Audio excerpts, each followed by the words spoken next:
Mojopahit bagian 5. Kemenangan Raden Wijaya. Kini usai sudah balas dendamku, saatnya untuk mengusir kalian, karena tanah Jawa tidak akan pernah tunduk pada Mongol.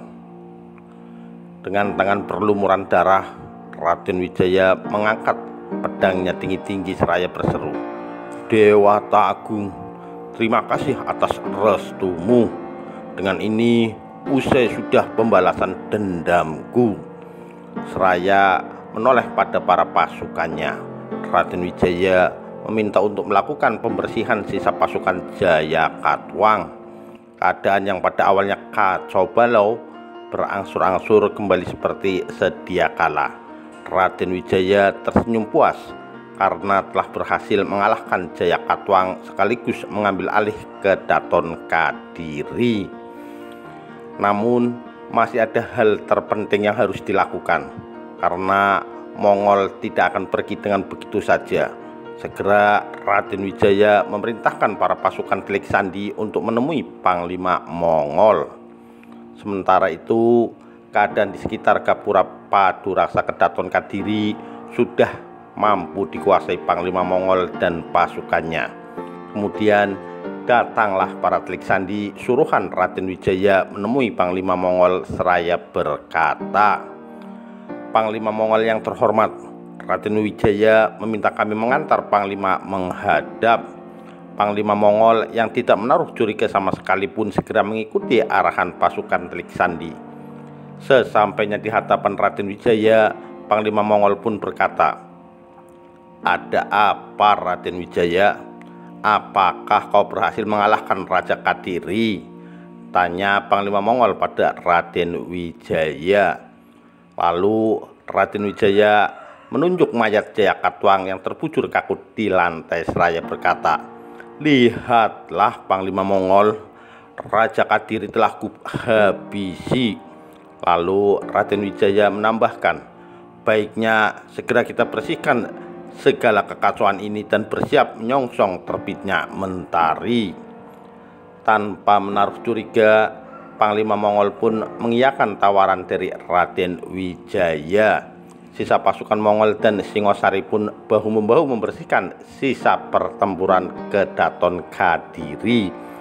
Tak lama berselang, di ufuk timur mentari telah terbit.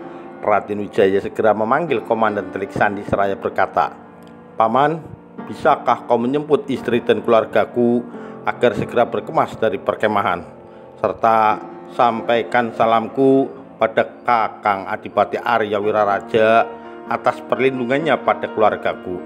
Komandan Telik Sandi pun menjawab, "Baiklah Raden, hamba undur diri, segera hamba laksanakan." Sembari melangkah pergi diiringi beberapa pasukan Telik Sandi lainnya. Akhirnya Kadiri kembali kepadaku. Sudah takdirnya dari Dewata Agung. Semoga ini akan menjadi tempat penuh kenangan tak terlupakan sampai akhir hayatku kelak. Terima kasih Dewa Agung atas segala restumu. Kini aku harus melenyapkan tentara Mongol agar kuwilayahan sadar sedang berhadapan dengan siapa di tanah Jawa ini. Kegembiraan meliputi seluruh pasukan yang telah memenangkan pertempuran. Pesta pora pun disiapkan dengan sesegera mungkin, pertanda bahwa kemenangan ini adalah milik bersama. Namun siapa sangka di balik itu semua terselip sebuah rencana pengusiran bala tentara Mongol dari tanah Jawa. Sementara itu, Permaisuri sangat cemas karena sudah berhari-hari tidak ada kabar dari Raden Wijaya. Para dayang-dayang berusaha menghiburnya, bahkan menyiapkan makanan yang sangat lezat dan juga wewangian. Namun Permaisuri tetap gundah tatkala tak kunjung mendapati kabar keberadaan Raden Wijaya. Hal ini juga menjadi kegelisahan bagi Adipati Arya Wiraraja, sahabat Raden Wijaya. Melihat kegelisahan Permaisuri, berkatalah Adipati Arya Wiraraja kepada permaisuri, "Tenanglah permaisuri, hamba yakin Gusti Raden Wijaya pasti berhasil mengalahkan Jayakatwang." Seketika permaisuri menoleh seraya berkata, "Kakang Adipati, Kakang tidak mengerti betapa risaunya hati ini tidak menerima kabar dari Kanda Raden Wijaya." Adipati Arya Wiraraja pun menjawab, "Hamba yakin permaisuri, Gusti Raden baik-baik saja. Percayalah, Dewata Agung akan selalu melindungi Gusti Raden Wijaya." Percakapan mereka terhenti tatkala mendengar derap langkah pasukan datang. Berkatalah permaisuri pada para dayang, "Kalian coba lihat siapakah gerangan yang datang. Apakah Kanda Raden Wijaya?" tanya permaisuri. Bergegaslah para dayang keluar perkemahan untuk memastikan kedatangan keadaan. Lalu salah satu dayang berkata, "Ampun permaisuri, sepasukan Telik Sandi datang menghadap hendak menyampaikan pesan." "Jangan-jangan, apakah Kanda baik-baik saja?" Dengan perasaan bercampur aduk, permaisuri kemudian keluar menemui pasukan Telik Sandi seraya berkata, "Di mana Kakang Raden Wijaya?" seru permaisuri dengan cemas. Lalu Komandan Telik Sandi menjawab, "Tenanglah permaisuri, Raden Wijaya baik-baik saja, dan kami diperintahkan untuk meminta permaisuri ikut menyusul ke Kedaton Kadiri sekarang juga." Dengan mata berkaca-kaca, permaisuri pun duduk bersimpuh dan berkata, "Terima kasih Dewa Agung, terima kasih Paman telah menjaga Kanda Raden Wijaya." Lalu seraya mengusap air matanya, permaisuri berkata, "Baiklah Paman, kami segera bersiap menyusul." Dan kemudian permaisuri segera memerintahkan para dayang untuk berkemas. Adipati Arya Wiraraja yang mendengar berita itu kemudian berkata pada Komandan Telik Sandi, "Jayakatwang sudah terbunuh Paman."